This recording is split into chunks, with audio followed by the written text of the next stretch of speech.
Hello children, it's Grandma Carla, and I'm here to read some more of Stories of the Pilgrims with you. And this one is about Massasoit and the medicine men. And here's a picture. And the subscript says, "A pilgrim father in his armor."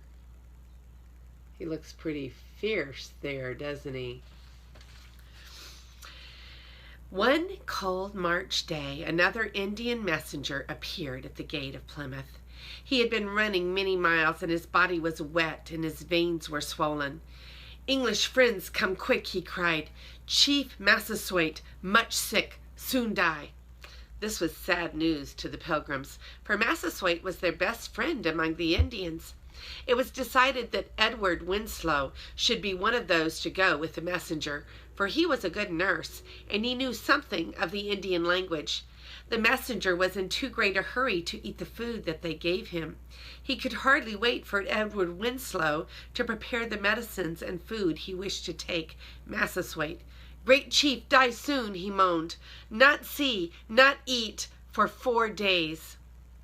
Soon the basket was ready, and Winslow and another Englishman followed the guide into the forest. Faster and faster went the Indian, until the men could hardly keep up. Often the guide was so far ahead that he was almost lost to sight. He must have thought that the Englishmen were very slow. He feared that Massasoit would die before they reached the village. Indians do not usually say much about their joys and sorrows, but Edward Winslow has told us how deeply this guide grieved for his beloved chief. Often he would cry in his own language, "Oh, my chief, my loving chief, I have known many brave warriors, but none so brave, so kind, so just as Massasoit." Sometimes he would say, "Oh, Master Winslow, what friend will your people have among the Indians when Massasoit is gone?" On and on they hurried, hardly stopping to eat or rest. It was now 2 days since they left Plymouth. The sun had gone down in a bank of clouds, and already the shadows were black and deep in the forest. The wind whistled through the treetops, and soon a fine, sharp sleet began to fall. It was a bad night to be in the woods, but the guide told them that the village was not far off. Above the voice of the storm came a distant moaning. At first Winslow thought that it was the sound of a great waterfall. "It sounds more like owls or the cry of some animal," said his companion. But the guide knew the sound came from the wigwam of Massasoit, and again he moaned, "Oh, my chief, oh, my chief." Now and then a gleam of light could be seen among the trees. Presently, in a little clearing, they came upon the Indian village. A great campfire threw its unsteady light towards the wigwams in the village. The lodge of Massasoit was larger than the others. There were pictures painted upon its sides telling of the great deeds of Massasoit and his people. Before the door of the wigwam hung a curtain of fine fur. Winslow pushed aside the curtain, but the room was so full of visitors that he could hardly enter. The poor old chief lay on his cot. His eyes were closed. He could no longer see his friends about him. "He is dying," said an Indian who stood near, rubbing the chief's cold hands.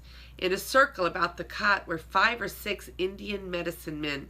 Their half-naked bodies were painted in many colors. Upon their heads they wore horns and skins of beasts. They danced around the chief, leaping and yelling and waving their arms to frighten the sickness away. Poor Massasoit, no wonder he was dying. When the Indians saw the white men, they told Massasoit that his English friends had come to help him. The great chief loved Winslow and put out his hand to welcome him. "Your friends at Plymouth are all grieved to hear of your illness," said Edward Winslow in the Indian language. "Our governor has sent you some things that will help to make you well." But Massasoit only shook his head. He did not think he could get well. His mouth and his throat were so sore he could scarcely swallow, so he had eaten nothing for days. Winslow opened his basket and took out 2 little jars of food which he had brought, the Indians crowding around to see. But alas, The bottle of medicine that he needed was broken.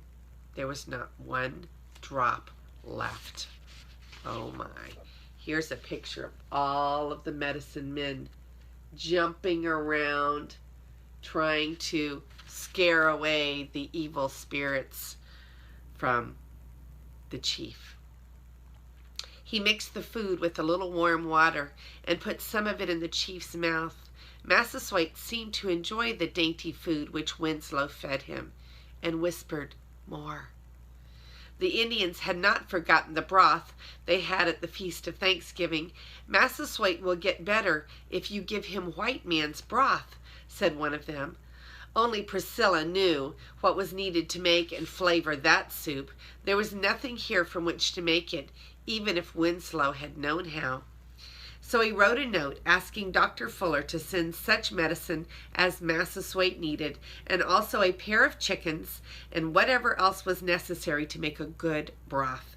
A fresh messenger sped swiftly toward Plymouth with a note. There was no fresh meat in the lodge, but Winslow must make a broth of some kind. In a large earthen bowl he saw some corn. He asked one of the squaws to pound it into meal, and when this had been done he made a thin soup of it. In the woods near the wigwam he found some sweet roots and some fresh young strawberry leaves. When he had flavored the soup with these, it was very good, and the chief drank it eagerly. He was getting better. He was soon so much better that he was able to see again. Then Winslow bathed his face and hands and gave him a cool drink of water, and bade the Indians to go away and leave him in quiet. This was just what Massasoit needed, and he soon fell asleep. When the messenger returned, the chief was so much better that he did not need the medicine. Of course, Massasoit now loved the English more than ever. He told all of his friends what had been done for him. After that, many Indians came to Plymouth to get help for their sick friends. The Englishmen taught them how to make broth. They taught them that good food, fresh air, and pure water could help them more than all the noise and the dances of the medicine men. And here are some questions. Who went to see if he could help Massasoit? How do we know that the Indian messenger was very concerned for his chief? How were the Indians trying to help their chief? What did Winslow do for the chief? What did the Englishmen teach the Indians to do for their sick people? This is Grandma Carla, and I hope that you will subscribe and like my channel. I love you.